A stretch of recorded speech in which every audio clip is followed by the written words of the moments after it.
तो अज असी चन्नी सरकार पंजाब के लोगों को जिहड़ियां कहानियां सुना के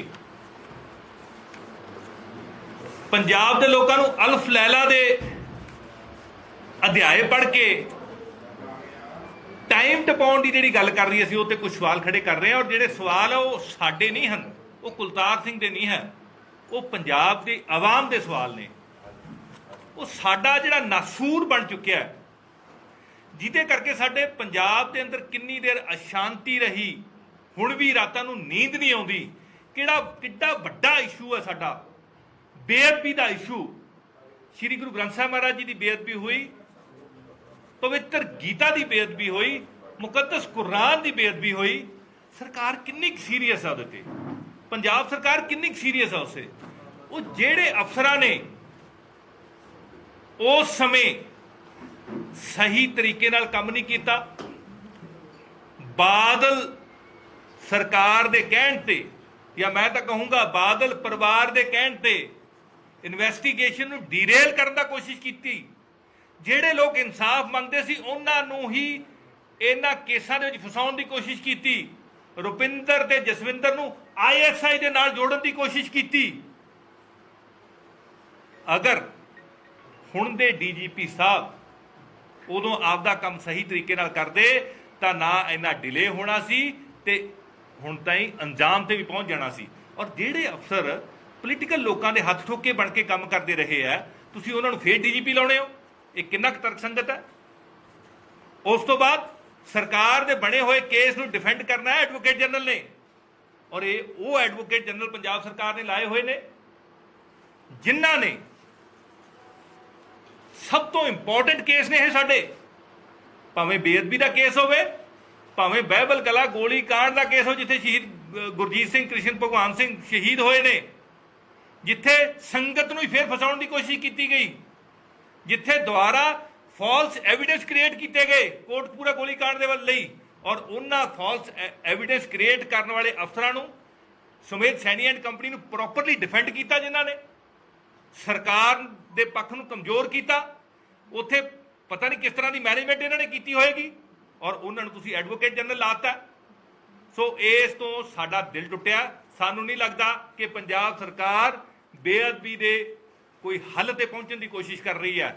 नहीं तो 50 लाख रुपया जिहड़ा शख्स के खाते च आया सी उहदी मनी ट्रेल ही कढ़ लेंदे, क्योंकि उस शख्स ने साडे श्री नरेश यादव जिहड़े ऑनरेबल MLA ने दिल्ली दे, उन्हां ते कुरान शरीफ की बेअदबी करन दा झूठा इल्जाम लाया सी।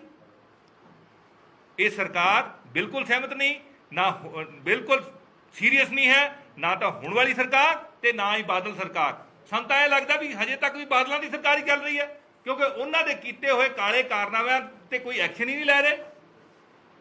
नंबर 2, साडा सब तो बड़ा इशू बेरोजगारी है पंजाब का, और पंजाब सरकार कांग्रेस सरकार तो वादा करके आई सी घर घर नौकरी देने का।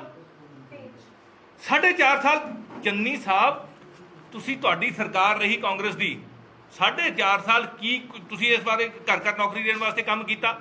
ਉਹਦੇ वास्ते कदों तुसी वाइट पेपर जारी करोगे कि किन्ने साडे बेरोजगार होर हो गए ने, किन्ने रोजगार बंद हो गए ने, ते फिर तुसी बेरोजगारी भत्ता देने की गल भी की सी। कित्थे आ वो 2500 रुपया बेरोजगारी भत्ता? तुसी क्यों नहीं उसकी गल करते? सानू ओदा कोई ब्लू प्रिंट ही दिखा दिओ, क्योंकि बेरोजगारी अज इन्नी मतलब बहुत ज़्यादा विकराल हो गया ये बेरोजगारी का जिहड़ा सीन है पंजाब दे विच। और कोविड तो बाद तो बहुत ज़्यादा बेरोजगार हो गया। वो साडे बच्चे जिन्हां ने जान तली ते धर के कोविड के मरीजों की सेवा की सी, साल 2-2 साल उन्होंने काम करवा के तुसीं हुण उन्हां नूं नौकरियों कढ़ता कि ये तुहाडा, और वो धरने ते बैठे फरीदकोट मैडिकल कॉलेज दे विच, कि ये तुहाडा मॉडल घर घर रोजगार देने का मॉडल है। सो मैं चन्नी साहब को कहना इस ते वाइट पेपर मैं मंग करता चन्नी साहब तो ऑनरेबल CM ने साडे हो इस ते भी वाइट पेपर जारी करन। माफिया राज बारे पंजाब सरकार की कदम चक रही है, चन्नी सरकार की कदम चक रही है। शराब माफिया एक ऐसा माफिया ਜਿਹਨੇ ਕਮਾਈ ਕੀਤੀ ਹੈ ਜਦੋਂ ਲੋਕ ਭੁੱਖੇ ਮਰ ਰਹੇ ਸੀ। ਕਿੱਥੇ ਹੈ ਤੁਹਾਡਾ ਇਲੈਕਸ਼ਨ ਮੈਨੀਫੈਸਟੋ ਦੇ ਵਿੱਚ ਕੀਤਾ ਹੋਇਆ ਵਾਅਦਾ ਕਿ ਅਸੀਂ ਸਰਕਾਰੀ ਕਾਰਪੋਰੇਸ਼ਨ ਬਣਾਵਾਂਗੇ? ਕਿੱਥੇ ਹੈ ਰੇਤ ਮਾਫੀਆ? ਜਿਸ ਦਿਨ ਸਰਕਾਰ ਬਦਲੀ ਹੈ ਪੰਜਾਬ ਦੇ ਵਿੱਚ, ਜਾਂ ਤਾਂ 17 ਵੇਲੇ ਜਦੋਂ ਸਰਕਾਰ ਬਦਲੀ ਸੀ ਉਦੋਂ ਰਾਤ ਨੂੰ ਬੰਦ ਹੋਏ ਸੀ ਟਿੱਪਰ ਚੱਲਣੇ ਬਾਦਲਾਂ ਦੀਆਂ ਬੱਸਾਂ, ਤੇ ਜਾਂ ਜਿਸ ਦਿਨ ਚੰਨੀ ਸਰਕਾਰ ਨੇ ਸਹੁੰ ਲੈਣੀ ਸੀ ਉਸ ਦਿਨ ਬੰਦ ਹੋਏ ਸੀ। ਲੇਕਿਨ ਉਸ ਤੋਂ ਬਾਅਦ ਹੋਰ ਜ਼ੋਰ ਸ਼ੋਰ ਨਾਲ ਚੱਲ ਪਿਆ ਰੇਤ ਮਾਫੀਆ, ਤੁਹਾਡਾ ਹੋਰ ਜ਼ੋਰ ਸ਼ੋਰ ਨਾਲ ਚੱਲ ਰਿਹਾ, ਔਰ ਰੇਤਾ ਪਹਿਲਾਂ ਨਾਲੋਂ ਵੀ ਮਹਿੰਗਾ ਹੋ ਗਿਆ। ਸੋ ਚੰਨੀ ਸਾਹਿਬ, ਕਿੱਥੇ ਗਈ ਤੁਹਾਡੀ ਜਿਹੜੀ ਮਾਈਨਿੰਗ ਕਾਰਪੋਰੇਸ਼ਨ ਬਣਾਉਣ ਦਾ ਵਾਅਦਾ? ਕਿੱਥੇ ਗਿਆ ਤੁਹਾਡਾ ਲੀਕਰ ਕਾਰਪੋਰੇਸ਼ਨ ਬਣਾਉਣ ਦਾ ਵਾਅਦਾ? ਸਿੱਧੂ ਸਾਹਿਬ, ਕਿਹੜੀਆਂ ਗੱਲਾਂ ਕਰਦੇ ਹੋ ਤੁਸੀਂ? ਇਹ ਵਾਅਦੇ ਪੂਰੇ ਹੋਣੇ ਚਾਹੀਦੇ ਨੇ। ਕਿਸਾਨਾਂ ਤੇ ਖੇਤ ਮਜ਼ਦੂਰਾਂ ਦੀ ਜਿਹੜੀ ਸੰਪੂਰਨ ਕਰਜ਼ਾ ਮਾਫੀ ਦੀ ਤੁਸੀਂ ਗੱਲ ਕੀਤੀ ਸੀ, ਔਰ ਉਹਦੇ ਕਰਕੇ ਕਿਸਾਨਾਂ ਦਾ ਜਿਹੜਾ ਟਰੈਕ ਰਿਕਾਰਡ ਖਰਾਬ ਹੋ ਗਿਆ ਲੋਨ ਦਾ। ਜਿੱਥੇ ਉਹਨਾਂ ਨੂੰ 3% ਸਬਸਿਡਾਈਜ਼ ਲੋਨ ਮਿਲਦਾ ਸੀ, ਉਹਦੇ ਲਈ ਵੀ ਐਲੀਜੀਬਿਲਟੀ ਖਤਮ ਹੋ ਗਈ। ਲੋਕ ਡਿਫਾਲਟਰ ਹੋ ਗਏ। ਤੁਸੀਂ ਕਿਸ ਤਰ੍ਹਾਂ ਸਿਰੇ ਲਾਓਗੇ? ਕਿਹੜੇ ਖੇਤ ਮਜ਼ਦੂਰ ਦੀ ਤੁਸੀਂ ਕਰਜ਼ਾ ਮਾਫੀ ਕੀਤੀ ਹੈ? ਕਿੰਨਿਆਂ ਦੀ ਕੀਤੀ ਹੈ? ਪੰਜਾਬ ਸਰਕਾਰ ਤੋਂ ਅਸੀਂ ਮੰਗ ਕਰਦੇ ਹਾਂ, ਚੰਨੀ ਸਰਕਾਰ ਤੋਂ, ਕਿ ਤੁਸੀਂ ਇਲੈਕਸ਼ਨ ਮੈਨੀਫੈਸਟੋ ਨਾ ਪੜ੍ਹੀ ਜਾਓ। ਹੁਣ ਹਾਲੇ ਵੀ ਤੁਹਾਡੇ ਕੋਲ ਸਮਾਂ ਹੈ। ਅਰਵਿੰਦ ਕੇਜਰੀਵਾਲ ਜੀ ਨੇ 49 ਦਿਨ ਦੀ ਸਰਕਾਰ ਦੇ ਵਿੱਚ ਇਸ ਤਰ੍ਹਾਂ ਦੇ ਕੀਰਤੀਮਾਨ ਸਥਾਪਿਤ ਕਰਤੇ ਸੀ ਕਿ ਦਿੱਲੀ ਦੇ ਲੋਕ, ਉਹਨਾਂ ਦੀ ਜ਼ਿੰਦਗੀ, ਕਰਪਸ਼ਨ ਬਿਲਕੁਲ ਖਤਮ ਹੋ ਗਈ ਸੀ ਦਿੱਲੀ ਦੇ ਵਿੱਚੋਂ। ਸੋ ਤੁਸੀਂ ਵੀ ਮਾਡਲ ਬਣਾ ਸਕਦੇ ਹੋ, ਲੇਕਿਨ ਤੁਹਾਡੀ ਨਾ ਤਾਂ ਤੁਹਾਡੀ ਨੀਅਤ ਹੈ, ਨਾ ਹੀ ਤੁਹਾਡੇ ਕੋਲੇ ਨੀਤੀ ਹੈ। ਅਗਰ ਹੈ ਤਾਂ ਕਿਰਪਾ ਕਰਕੇ ਤੁਸੀਂ ਪੰਜਾਬ ਦੇ ਲੋਕਾਂ ਨੂੰ ਦੱਸੋ, ਅਸੀਂ ਸਭ ਤੋਂ ਵੱਧ ਸਵਾਗਤ ਕਰਾਂਗੇ ਤੁਹਾਡਾ। ਔਰ ਮੈਂ ਬੇਨਤੀ ਕਰਦਾ, ਜੇ ਤੁਸੀਂ ਨਹੀਂ ਕਰਨਾ ਨਾ ਕਰਜ਼ਾ ਮਾਫੀ, ਸੰਪੂਰਨ ਕਰਜ਼ਾ ਮਾਫੀ, ਸਾਡੇ ਪੰਜਾਬ ਦੇ ਕਿਸਾਨਾਂ ਦੀ ਜਿਹੜੇ ਆਤਮ ਹੱਤਿਆ ਕਰ ਰਹੇ ਆ, ਮੰਡੀਆਂ 'ਚ ਰੁਲ ਰਹੇ ਆ, ਅੱਜ ਵੀ ਫਸਲ ਨਹੀਂ ਵਿਕ ਰਹੀ, ਝੋਨੇ ਦੀ ਫਸਲ ਰੁਲ ਰਹੀ ਹੈ, ਅਗਲੀ ਫਸਲ ਵਾਸਤੇ DAP ਨਹੀਂ ਮਿਲ ਰਹੀ। ਜੇ ਤੁਸੀਂ ਉਹਨਾਂ ਦੀ ਕਰਜ਼ਾ ਮਾਫੀ ਨਹੀਂ ਨਾ ਕਰਨੀ, ਜੇ ਤੁਸੀਂ ਖੇਤ ਮਜ਼ਦੂਰਾਂ ਦੀ ਕਰਜ਼ਾ ਮਾਫੀ ਨਹੀਂ ਕਰਨੀ, ਤਾਂ ਕਮ ਸੇ ਕਮ ਮਾਫੀ ਤਾਂ ਮੰਗ ਲਓ। ਖੁਦ ਤਾਂ ਮਾਫੀ ਮੰਗ ਲਓ ਕਿ ਅਸੀਂ ਤੁਹਾਨੂੰ ਗੁੰਮਰਾਹ ਕੀਤਾ ਸੀ। ਅਸੀਂ ਵੀ ਅਮਿਤ ਸ਼ਾਹ ਵਾਂਗੂ, ਮੋਦੀ ਸਾਹਿਬ ਵਾਂਗੂ ਜੁਮਲੇ ਦਿੱਤੇ ਸੀ, ਔਰ 4.5 ਸਾਲ ਦੇ ਵਿੱਚ ਤੁਸੀਂ ਕਿੰਨਾ ਕੁ ਕਰਜ਼ਾ ਮਾਫ ਕੀਤਾ, ਇਹਦੇ ਲਈ ਵੀ ਪੰਜਾਬ ਦੇ ਲੋਕਾਂ ਨੂੰ ਬਿਲਕੁਲ ਦੱਸੋ। ਔਰ ਕਿਹੜੇ ਕਿਹੜੇ ਘਰ ਜਿੱਥੇ 70 ਵਛੇ ਨੇ, ਉਹਨਾਂ ਨੂੰ ਤੁਸੀਂ ਕਿਹੜਾ ਦਾ ਕੋਈ ਫਾਇਦਾ ਕੀਤਾ। ਅੱਗੇ ਤੋਂ ਖੁਦਕੁਸ਼ੀਆਂ ਨਾ ਹੋਣ, ਇਹਦੇ ਲਈ ਤੁਸੀਂ ਕੀ ਕਦਮ ਚੁੱਕੇ ਜਾਨੀ ਸਾਹਿਬ, ਇਹ ਵੀ ਕਾਈਂਡਲੀ ਸਾਨੂੰ ਤੁਸੀਂ ਦੱਸੋ।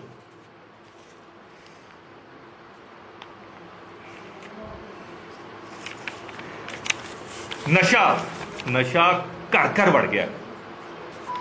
ਅੱਜ ਹਾਲਾਤ ਇਹ ਨੇ, ਮਾਵਾਂ ਆਪਦੇ ਬੱਚਿਆਂ ਤੋਂ ਆਪਦੇ ਕੰਨ ਬਚਾਉਂਦੀਆਂ। ਮਾਵਾਂ, ਮੈਨੂੰ ਮਿਲ ਕੇ ਕਈ ਮਾਵਾਂ ਨੇ ਕਿਹਾ, ਪਿਓ ਤਾਂ ਹਜੇ ਸਖਤ ਹੋ ਜਾਂਦਾ, ਮਾਂ ਜੇ ਉਹਦਾ ਬੱਚਾ ਡਾਕੂ ਵੀ ਹੋਵੇ ਨਾ ਤਾਂ ਵੀ ਕੋਈ ਸਖਤੀ ਨਹੀਂ ਕਰਦੀ। ਲੇਕਿਨ ਅੱਜ ਹਾਲਾਤ ਇਹ ਹੈ, ਮਾਵਾਂ ਇਹ ਕਹਿੰਦੀਆਂ ਸਾਨੂੰ ਸਾਡੇ ਬੱਚਿਆਂ ਤੋਂ ਬਚਾ ਲਓ। ਮਾਵਾਂ ਇਹ ਕਹਿੰਦੀਆਂ ਸਾਡੇ ਬੱਚਿਆਂ ਨੂੰ ਤੁਸੀਂ ਜੇਲ੍ਹ ਭੇਜ ਦਿਓ।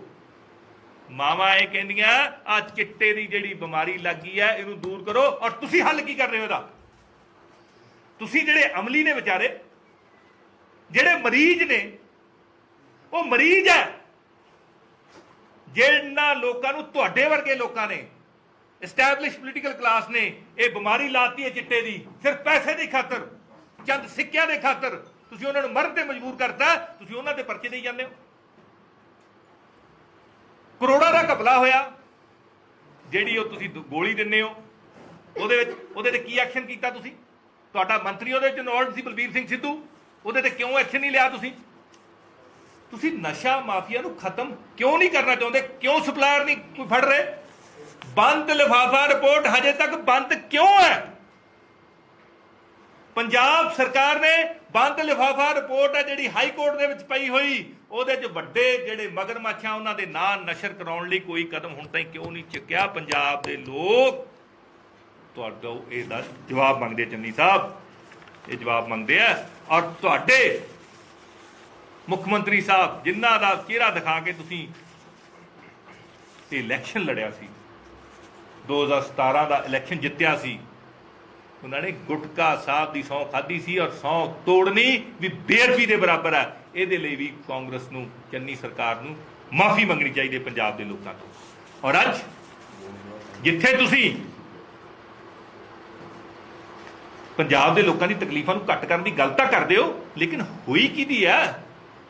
ਤੁਹਾਡੇ ਮੈਨੀਫੈਸਟੋ ਦੇ ਵਿੱਚ ਸੀ ਕਿ ਜਿਹੜੀ ਪੰਜਾਬ ਨੂੰ ਇੱਕ ਲੀਗਲ ਲੁੱਟ ਜਿਹੜੀ ਤੁਸੀਂ ਬਣਾਈ ਸੀ, ਕਾਨੂੰਨੀ ਤੌਰ ਤੇ ਲੁੱਟਣ ਦਾ ਜਿਹੜਾ ਇੱਕ ਕਵਾਇਦ ਸ਼ੁਰੂ ਕੀਤੀ ਸੀ, ਜਿਹੜੇ ਮੈਂ ਮਾਰੂ ਕਹੂੰਗਾ, ਮਾਰੂ ਬਿਜਲੀ ਸਮਝੌਤੇ ਕੀਤੇ ਸੀ, ਜਿਹੜੇ ਤੁਸੀਂ ਮਾਰੂ ਬਿਜਲੀ ਸਮਝੌਤੇ, ਪੰਜਾਬ ਦੇ ਵਿੱਚ ਤੁਸੀਂ ਕਿੰਨੀਆਂ ਨੌਕਰੀਆਂ ਖਤਮ ਕਰਤੀਆਂ, ਥਰਮਲ ਬੰਦ ਕਰਤੇ, ਅਰਬਾਂ ਰੁਪਈਆਂ ਨਾਲ ਰੈਨੋਵੇਟ ਕੀਤੇ ਹੋਏ ਥਰਮਲ ਜਿਨ੍ਹਾਂ ਦੀ ਅਗਲੇ 10-20 ਸਾਲ ਹੋਰ ਉਮਰ ਸੀ, ਤੁਸੀਂ ਉਹ ਬੰਦ ਕਰਤੇ।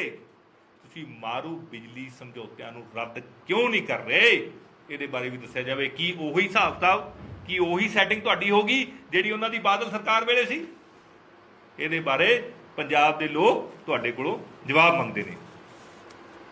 ਚੰਨੀ ਸਾਹਿਬ, ਮੁੱਖ ਮੰਤਰੀ ਸਾਹਿਬ, ਪੰਜਾਬ ਦੇ ਬਹੁਤੇ ਬਜ਼ੁਰਗ,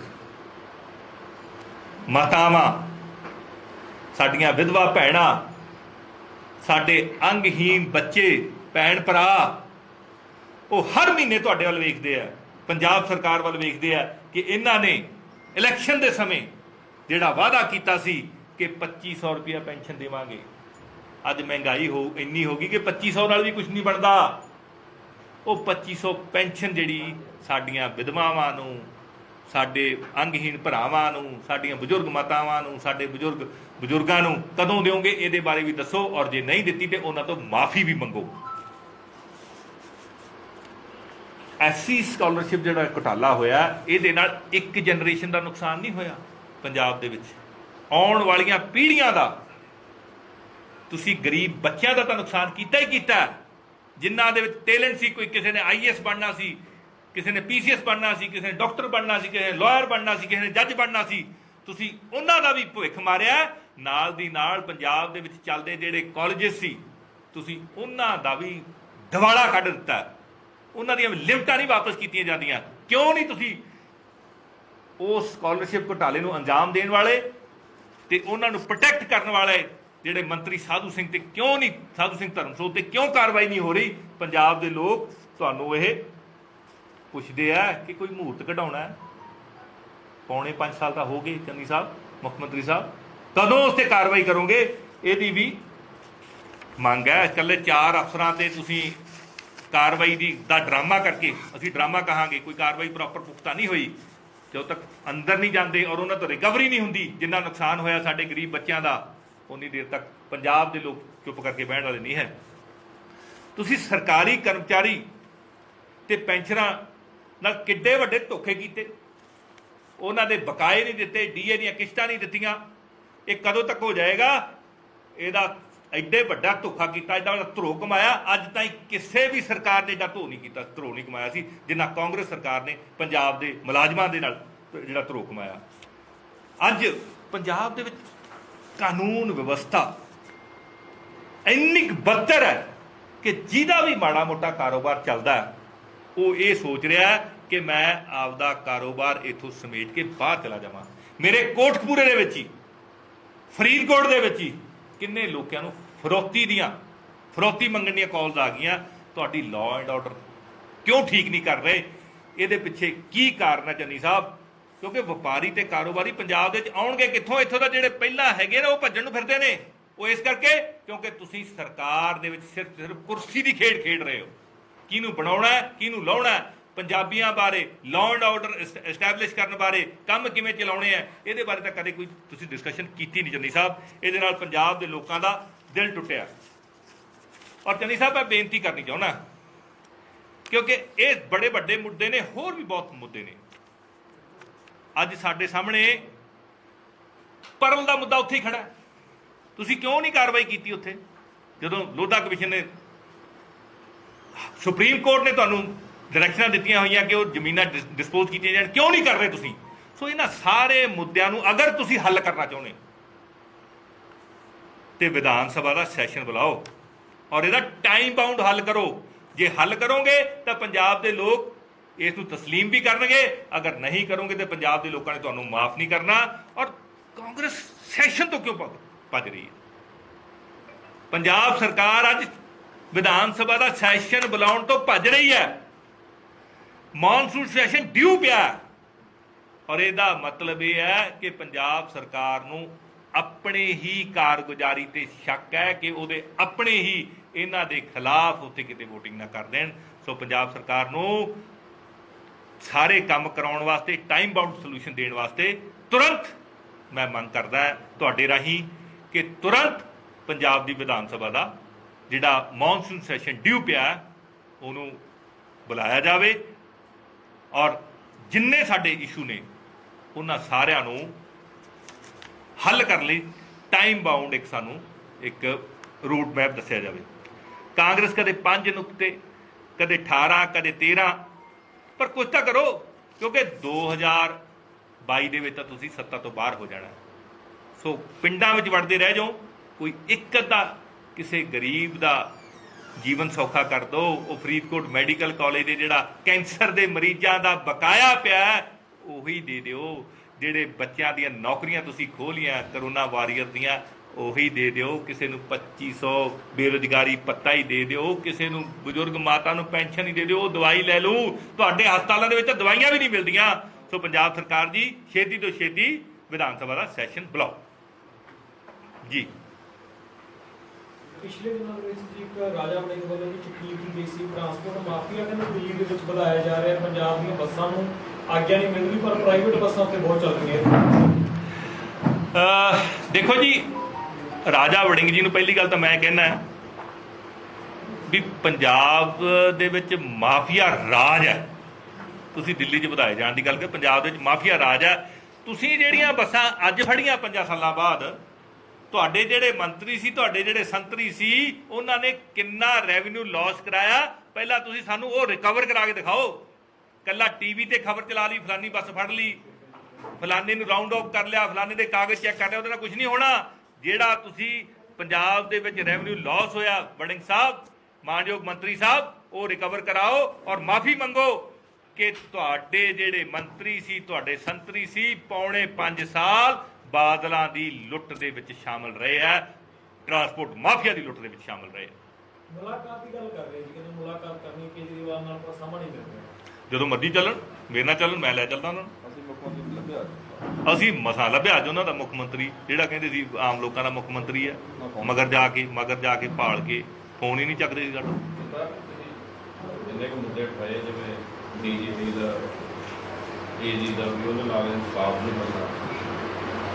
ਉਸ ਤੋਂ ਬਾਅਦ ਸ਼ਰਾਬ ਦਾ ਸਰਕਾਰੀਕਰਨ, ਨਿਗਮੀਕਰਨ, ਰੇਤਾ ਦਾ ਨਿਗਮੀਕਰਨ, ਇਹ ਸਾਰੀ ਜਿਹੜੀ ਸ਼ਬਦਾਵਲੀ ਹੈ ਨਵਜੋਤ ਸਿੰਘ ਸਿੱਧੂ ਦੇ ਬੋਲਦਾ ਤੇ ਉਹ ਤਾਂ ਖਮੋਸ਼ ਹੋ ਗਿਆ ਹੈ। ਸਰਕਾਰ ਸਮਝਦਾ ਹੁਣ ਅੱਜ ਕਿਉਂ ਇਹਨੂੰ ਇੰਨਾ ਹਾਈਲਾਈਟ ਵਾਲੇ ਕਰ, ਕਿਉਂ ਗੱਲਾਂ ਤੇ ਪੁਰਾਣੀਆਂ ਨੇ। ਦੇਖੋ, ਪੰਜਾਬ ਦੇ ਲੋਕਾਂ ਨੂੰ ਕਾਂਗਰਸ ਨੇ ਭਰਮਾਉਣ ਦੀ ਕੋਸ਼ਿਸ਼ ਕੀਤੀ ਵੀ ਕੈਪਟਨ ਅਮਰਿੰਦਰ ਸਿੰਘ ਦੀ ਸਰਕਾਰ ਨੇ ਕੁਝ ਨਹੀਂ ਕੀਤਾ, ਹੁਣ ਚੰਨੀ ਸਾਹਿਬ ਕਰਨਗੇ। ਤੇ ਚੰਨੀ ਸਾਹਿਬ ਕੋਲ ਤਾਂ ਘੰਟੇ ਹੀ ਹੈ। ਅਸੀਂ ਚਾਹੁੰਦੇ ਵੀ ਕੋਈ ਮੁੱਦਾ ਛੁੱਟ ਨਾ ਜਾਵੇ, ਇਹ ਮੁੱਦੇ ਉਹਨਾਂ ਨੂੰ ਯਾਦ ਕਰਾਈਏ ਕਿ ਤੁਸੀਂ ਇਹ ਲੋਕਾਂ ਨਾਲ ਵਾਅਦਾ ਕਰਕੇ ਆਏ ਸੀ ਔਰ ਜਿੰਨੀ ਜਲਦੀ ਠੀਕ ਹੋਣਗੇ। ਜੇ ਕਿਸੇ 2-4 ਕਿਸਾਨਾਂ ਨੂੰ, ਖੇਤ ਮਜ਼ਦੂਰਾਂ ਨੂੰ ਤੇ ਮਾਵਾਂ ਦੇ ਪੁੱਤਾਂ ਨੂੰ ਜਿਹੜੇ ਚਿੱਟੇ ਤੇ ਲੱਗ ਕੇ ਉਹਨਾਂ ਦੀ ਜਾਨ ਬਚਾ ਲਈਏ, ਉਹ ਚੰਗਾ। ਇਸ ਕਰਕੇ ਔਰ ਸਾਡੀ ਡਿਊਟੀ ਵੀ ਹੈ, ਵਿਰੋਧੀ ਧਿਰ ਦੀ ਡਿਊਟੀ ਹੈ। ਅਸੀਂ ਪੌਣੇ 5 ਸਾਲ ਲਗਭਗ ਰੋਜ਼ ਇਹਨਾਂ ਮੁੱਦਿਆਂ ਨੂੰ ਚੱਕਿਆ, ਹਰੇਕ ਵਿਧਾਨ ਸਭਾ ਦੇ ਸੈਸ਼ਨ ਦੇ ਵਿੱਚ ਚੱਕਿਆ ਔਰ ਤੁਸੀਂ ਸਾਡਾ ਸਾਥ ਦਿੱਤਾ। ਇਹਦੇ ਲਈ ਤੁਹਾਡਾ ਧੰਨਵਾਦ ਵੀ ਹੈ। ਪਰ ਇਕੱਲਾ ਮੁੱਦੇ ਚੁੱਕਣ ਨਾਲ ਦਾ ਹੱਲ ਨਹੀਂ ਨਾ ਹੋਣਾ। ਡਿਊਟੀ ਉਹਨਾਂ ਦੀ ਹੱਲ ਕਰਨ ਵਾਸਤੇ ਲਾਈ ਸੀ, ਉਹਨਾਂ ਨੇ ਹੱਲ ਹੀ ਨਹੀਂ ਕੀਤੇ। ਕਾਂਗਰਸ ਨੇ ਹੱਲ ਹੀ ਨਹੀਂ ਕੀਤੇ। ਸਿੱਧੂ ਸਾਹਿਬ ਵੀ ਗੱਲ ਹੀ ਕਰਕੇ ਬਹਿ ਜਾਂਦੇ ਆ, ਕੁਛ ਕਰਨ ਵੀ ਨਾ, ਕੁਛ ਦਿਖਾਉਣ ਵੀ ਕਰਕੇ। ਇਕੱਲੀ ਗੱਲ ਕਰਨ ਨਾਲ ਤਾਂ ਹੱਲ ਨਹੀਂ ਹੋਣਾ। ਗੱਲ ਕਰਨ ਦਾ ਕੰਮ ਤਾਂ ਵਿਰੋਧੀ ਧਿਰ ਦਾ, ਉਹ ਅਸੀਂ ਕਰ ਰਹੇ ਹਾਂ। ਅਸੀਂ ਇਹਨਾਂ ਦੇ ਨਾਲ ਨਹੀਂ ਰਲੇ ਔਰ ਨਾ ਹੀ ਰਲਣਾ, ਪਰ ਅਸੀਂ ਗੱਲ ਕਰ ਰਹੇ ਹਾਂ। ਹੱਲ ਤਾਂ ਇਹਨਾਂ ਨੇ ਕਰਨਾ ਔਰ ਇਹ ਹੱਲ ਕਿਉਂ ਨਹੀਂ ਕਰਦੇ ਇਹ ਸੋਚ ਕੇ ਦੁੱਖ ਆਉਂਦਾ। ਖਜ਼ਾਨਾ ਖਾਲੀ ਲਗਾਤਾਰ ਰੌਲਾ ਪੈਂਦਾ, ਖਜ਼ਾਨਾ ਖਾਲੀ ਹੈ। ਸੀਐਮ ਕਹਿ ਰਹੇ ਨੇ ਕੋਈ ਖਜ਼ਾਨਾ ਖਾਲੀ ਨਾ ਸੀ ਤੇ ਨਾ ਹੈ। ਇਹਦਾ ਮਤਲਬ ਪੰਜਾਬ ਦੇ ਲੋਕਾਂ ਨਾਲ ਪਿਛਲੇ 4.5 ਸਾਲਾਂ ਦੇ ਨਾਲ ਗੁੰਮਰਾਹ ਕੀਤਾ ਗਿਆ ਖਜ਼ਾਨਾ ਖਾਲੀ ਦੇ ਨਾਮ ਤੇ। ਮੈਂ ਤਾਂ ਕਹਿੰਦਾ ਵੀ 70 ਸਾਲ ਹੀ ਗੁੰਮਰਾਹ ਕੀਤਾ ਗਿਆ। ਜਦੋਂ ਇਲੈਕਸ਼ਨ ਆਉਂਦੇ ਉਦੋਂ ਖਜ਼ਾਨਾ ਭਰਦਾ, ਜਦੋਂ ਇਲੈਕਸ਼ਨ ਲੰਘ ਜਾਂਦਾ ਉਦੋਂ ਜਦੋਂ ਲੋਕਾਂ ਨੂੰ ਦੇਣਾ ਹੁੰਦਾ ਕੁਛ, ਉਦੋਂ ਜਦੋਂ ਇਹਨਾਂ ਨੇ ਵੋਟਾਂ ਲੈਣੀਆਂ ਉਦੋਂ ਖਜ਼ਾਨਾ ਭਰ ਜਾਂਦਾ। ਸੋ ਇਹ ਧੋਖਾ ਕੀਤਾ ਗਿਆ ਪੰਜਾਬ ਦੇ ਲੋਕਾਂ ਨਾਲ। ਹੁਣ ਵੀ ਧੋਖਾ ਕਰ ਰਹੇ ਆ, ਹੁਣ ਵੀ ਅਨਾਊਂਸਮੈਂਟਾਂ ਹੀ ਕਰ ਰਹੇ ਆ। ਗਰਾਊਂਡ ਤੇ ਕੀ ਹੋਣਾ ਉਹਦੇ ਬਾਰੇ ਕੁਝ ਕਿਹਾ ਨਹੀਂ ਜਾ ਸਕਦਾ। ਬੇਅਦਬੀ ਕਾਂਡ ਬਾਰੇ ਬਾਦਲ ਨਾਲ ਰਲੇ ਆ, ਜਿਹਦੇ ਕਰਕੇ ਇਹ ਦੋਸ਼ੀਆਂ ਨੂੰ ਨਹੀਂ ਫੜਦੇ। ਹੁਣ ਚਰਨਜੀਤ ਚੰਨੀ ਉਹਨਾਂ ਤੋਂ ਤੁਹਾਡਾ ਐਲੀਗੇਸ਼ਨ ਹੈ ਕਿ ਡੀਜੀਪੀ ਵੀ ਉਹੀ ਲਾਤਾ, ਏਜੀਪੀ ਉਹੀ ਲਾਤਾ ਜਿਹੜਾ ਦੋਸ਼ੀਆਂ ਨੂੰ ਪ੍ਰੋਟੈਕਟ ਕਰਦਾ ਰਿਹਾ। ਕਿ ਚੰਨੀ ਸਾਹਿਬ ਵੀ ਬਾਦਲਾਂ ਨਾਲ ਲੜਦੇ? ਜੇ ਡੀਜੀਪੀ ਇਹੀ ਰਹਿੰਦਾ, ਐਡਵੋਕੇਟ ਜਨਰਲ ਇਹੀ ਰਹਿੰਦਾ, ਤਾਂ ਬਿਲਕੁਲ ਪੰਜਾਬ ਦੇ ਲੋਕ ਇਹ ਸਮਝਣਗੇ ਕਿ ਇਹ ਵੀ ਉਸੇ ਰਾਹ ਹੀ ਤੁਰ ਪਏ ਆ, ਪੰਜਾਬ ਨੂੰ ਬਰਬਾਦ ਕਰਨ ਵਾਲੇ ਬਾਦਲ ਪਰਿਵਾਰ ਦੇ ਨਾਲ ਇਹ ਵੀ ਰੁਲ ਗਏ। यूपी इलेक्शन को लेके जी सिंघू बोर्ड हत्याकांड को लेकर आप क्या कहना चाहेंगे, जिसमें निगम सिंघू के द्वारा एक दलित की हत्या कर दी गई? देखिए, पहली बात तो ये है जिसकी हत्या की गई वो निहंग सिंह बाणे में था और निहंग सिंह द्वारा हुई है। और सिख धर्म में जो जिसको आप दलित बोलते हैं उसको सबके बराबर पेडेस्टल पर बिठाया जाता है। सिख धर्म में कोई दलित नहीं होता, कोई स्वर्ण नहीं, सभी बराबर हो। लेकिन मुद्दा बनाया जा रहा है सर राजनीतिक पार्टियों के द्वारा। राजनीतिक पार्टी जो बीजेपी है, बीजेपी का तो सिस्टम ही ये है कि कोई भी जब जनतक मांग उठती है, चाहे संविधान को बचाने की बात हो, देश को बचाने की बात हो, किसी कारोबार की बचाने की बात हो, पर्यावरण को बचाने की बात हो, तो उसको ये या तो पाकिस्तान से जोड़ देते हैं या किसी धर्म विशेष से जोड़ देते हैं और उस आंदोलन को तोड़ने की कोशिश करते हैं। आज कुछ फोटोग्राफी दिखाई दी हैं जिसमें कुछ लोग जिनका रोल पंजाब में और देश में ठीक नहीं रहा, उनकी फोटोग्राफी उनके साथ शामिल हुई है। मुझे लगता है ये बहुत बड़ी साजिश बीजेपी द्वारा की जा रही है। इसको सुप्रीम कोर्ट का अगर कोई सिटिंग जज इसकी इंक्वायरी करे तो हमें बहुत से इससे क्लू निकल सकते हैं। हो सकता है जो बीजेपी और अकाली दल की सरकार के समय में जो पंजाब में आग लगाने की कोशिश की गई थी, पंजाब के लोगों को मरवाने की कोशिश की गई थी, मुकद्दस कुरान की बेअदबी की गई थी, पवित्र गीता की बेअदबी की गई थी, श्री गुरु ग्रंथ साहब महाराज जी की बेअदबी की गई थी, उसके पीछे भी कोई ना कोई बड़ा चाल हो, क्योंकि उस समय भी किसान आंदोलन पंजाब में जोर पकड़ रहा था। यूपी इलेक्शन ਦੇ ਵਿੱਚ ਜੀ ਕਾਂਗਰਸ ਨੇ ਕਿਹਾ ਕਿ 40% ਸੀਟਾਂ ਜਿਹੜੀਆਂ ਅਸੀਂ ਮਹਿਲਾਵਾਂ ਨੂੰ ਦੇਵਾਂਗੇ, ਕਿਵੇਂ ਦੇਖਦੇ ਹੋ ਇਸ ਫੈਸਲੇ ਨੂੰ? देखो जी, कांग्रेस की ਉਹਦਾ ਪਾਰਟੀ ਦੀ ਮਰਜ਼ੀ ਹੈ, ਤੇ ਭਾਵੇਂ ਉਹ 100% ਦੇ ਦੇਣ। ਸੋ ਇਹ ਤਾਂ ਜਿੱਤਣ ਵਾਲੇ ਚਾਹੀਦੇ ਨੇ, ਔਰ ਸਾਡੀਆਂ ਮਹਿਲਾਵਾਂ ਕਿਹੜਾ ਘੱਟ ਨੇ। ਅਸੀਂ ਤਾਂ ਮਾਈ ਭਾਗੋ ਨੂੰ ਹੁਣ ਤਾਂ ਹੀ ਯਾਦ ਕਰਦੇ ਹਾਂ। ਸੋ ਉਹ ਪਾਰਟੀ ਦਾ ਆਪਦਾ ਇੰਟਰਨਲ ਉਹਨਾਂ ਦਾ ਇਸ਼ੂ ਹੈ। ਆਪ ਕੋਈ ਸਵਾਲ ਕਰ ਸਕਦੇ ਹੋ? ਦੇਖੋ ਜੀ, ਅਸੀਂ ਜਿੰਨਾ ਮਹਿਲਾਵਾਂ ਨੂੰ ਤਕੜੇ ਕੀਤਾ, ਸੌਖੇ ਕੀਤਾ, ਸੱਸਾਂ ਦੇ ਕੋਈ ਪੈਰੀਂ ਹੱਥ ਨਹੀਂ ਲਾਉਂਦਾ ਸੀ, ਨੂੰਹਾਂ ਨਾਲ ਲੜ ਪੈਂਦੀਆਂ ਸੀਗੀਆਂ। ਹੁਣ ਨੂੰਹਾਂ ਵੀ ਪੈਰੀਂ ਹੱਥ ਲਾਉਣ ਲੱਗਦੀਆਂ ਜਦੋਂ 2500 ਰੁਪਏ ਹਰ ਮਹੀਨੇ ਜਾ ਵੜਦਾ ਦਿੱਲੀ ਦੇ ਵਿੱਚ, ਤੇ ਪੋਤੇ ਪੋਤੀਆਂ ਵੀ ਆਲੇ ਦੁਆਲੇ ਗੇੜੇ ਕੱਢਦੇ ਨੇ ਵੀ ਦਾਦੀ ਕੋਲ ਕੁਛ ਮਿਲੂਗਾ। ਸੋ ਆਮ ਆਦਮੀ ਪਾਰਟੀ ਨੇ ਘਰਾਂ ਨੂੰ ਤਕੜੇ ਕੀਤਾ, ਆਮ ਲੋਕਾਂ ਨੂੰ ਤਕੜੇ ਕੀਤਾ, ਔਰ ਸਾਡੇ ਉੱਥੇ MLA ਵੀ ਕਾਫੀ ਬੀਬੀਆਂ ਹੈਗੀਆਂ, ਔਰ ਪੰਜਾਬ ਦੇ ਵਿੱਚ ਵੀ ਅਸੀਂ ਸਾਡੀਆਂ ਜਿਹੜੀਆਂ ਭੈਣਾਂ ਹੈ ਉਹਨਾਂ ਨੂੰ ਅਸੀਂ ਅੱਗੇ ਲਿਆ ਰਹੇ, ਰਾਜਨੀਤੀ ਦੇ ਵਿੱਚ ਅੱਗੇ ਲਿਆ ਰਹੇ। ਹਾਂ, ਇੱਕ ਹੋਰ ਮੈਂ ਤੁਹਾਡੇ ਨਾਲ ਇੰਟਰੋਡਿਊਸ ਕਰਾਉਣਾ ਚਾਹੁੰਦਾ ਕਿ ਇਹ ਪਰਲ ਪੀੜਤ ਜਿਹੜਾ ਗਰੁੱਪ ਨੇ, ਇਹ ਉਹਨਾਂ ਦੀ ਲੜਾਈ ਲੜਦੇ ਆ ਰਹੇ ਲੰਮੇ ਸਮੇਂ ਤੋਂ। ਇਹਨਾਂ ਨੇ ਨਾਂ ਦੱਸੋ ਜੀ ਆਪਦਾ, ਦੱਸੋ ਜੀ, ਜੀ ਨਾਂ ਬੋਲਦੇ ਜੀ।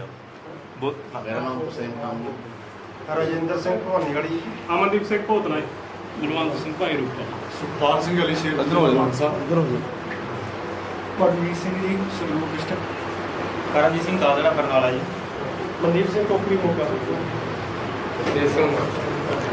ਸੋ ਇਹਨਾਂ ਦਾ ਇੱਕ ਡੈਲੀਗੇਸ਼ਨ ਆਮ ਆਦਮੀ ਪਾਰਟੀ ਨੂੰ ਅੱਜ ਮਿਲਿਆ। ਅਸੀਂ ਪਹਿਲਾਂ ਵੀ ਇਹ ਇਸ਼ੂ ਚੱਕਿਆ ਸੀ, ਲੇਕਿਨ ਉਦੋਂ ਸਵਾਲ ਇਹ ਆਇਆ ਸੀ ਵੀ ਤੁਹਾਡੇ ਕੋਲੇ ਕੋਈ ਪੀੜਤ ਨੇ, ਕਿਸੇ ਨੇ ਅਪਰੋਚ ਕੀਤਾ, ਤਾਂ ਇਹਨਾਂ ਨੇ ਉਹ ਸਾਰੇ ਨੂੰ ਜਿਹੜੇ ਜਿੰਨੇ ਵੀ ਪੀੜਤ ਨੇ ਪੰਜਾਬ ਦੇ ਵਿੱਚ, ਉਹਨਾਂ ਨੂੰ ਸੰਗਠਿਤ ਕਰਨ ਦਾ ਇਹ ਕੋਸ਼ਿਸ਼ ਕਰ ਰਹੇ ਨੇ, ਔਰ ਇਹਨਾਂ ਨੇ ਲਗਭਗ ਕਰ ਲਿਆ। ਔਰ ਆਮ ਆਦਮੀ ਪਾਰਟੀ ਇਹਨਾਂ ਦੇ ਨਾਲ ਮੋਢੇ ਦੇ ਮੋਢਾ ਨਾਲ ਲਾ ਕੇ ਅਸੀਂ ਜਿਹੜੇ ਪਰਲ ਦੇ ਪੀੜਤ ਆ ਉਹਨਾਂ ਦਾ ਜਿੰਨੀ ਵੀ ਇਨਵੈਸਟਮੈਂਟ ਆ ਉਹ ਸਮੇਤ ਵਿਆਜ ਵਾਪਸ ਦਿਵਾਉਣ ਦਾ ਅਸੀਂ ਕੋਸ਼ਿਸ਼ ਕਰਾਂਗੇ ਕਿ ਚੰਨੀ ਸਰਕਾਰ ਹੀ ਉਹਦੇ ਲਈ ਕੋਈ ਕਵਾਇਦ ਕਰੇ, ਜਿਹੜੀਆਂ ਉਹਨਾਂ ਦੀਆਂ ਸੁਪਰੀਮ ਕੋਰਟ ਨੇ ਲੋਧਾ ਕਮਿਸ਼ਨ ਦੇ ਸਿਫਾਰਿਸ਼ਾਂ ਤੇ ਜਿਹੜੀ ਹਦਾਇਤ ਕੀਤੀ ਹੋਈ ਹੈ ਕਿ ਉਹ ਜ਼ਮੀਨਾਂ ਨੂੰ ਡਿਸਪੋਜ਼ ਕਰਕੇ ਉਹ ਸਾਰੇ ਜਿਹੜੇ ਇਨਵੈਸਟਰ ਆ ਉਹਨਾਂ ਨੂੰ ਪੈਸੇ ਵਾਪਸ ਕੀਤੇ ਜਾਣ। ਅਗਰ ਨਹੀਂ ਕਰਦੇ ਤਾਂ ਆਮ ਆਦਮੀ ਪਾਰਟੀ ਅੱਜ ਤੋਂ ਹੀ ਇੱਕ ਤਾਲਮੇਲ ਕਮੇਟੀ ਬਣਾਏਗੀ। ਇਸ ਤੋਂ ਅੱਗੇ ਫਿਰ ਅਸੀਂ ਮਤਲਬ ਇਹ ਲੜਾਈ ਲੜਾਂਗੇ ਜੀ, ਅਸੀਂ ਆਮ आदमी पार्टी ने लड़ाई। राज्य में अगर ये सफल हो जाती है तो अन्य राज्यों में भी किया जाएगा सर? बिल्कुल, सारे देश के लोगों को लूटा हुआ उन्होंने, हम अन्य राज्यों में भी इसको लेके जाएंगे।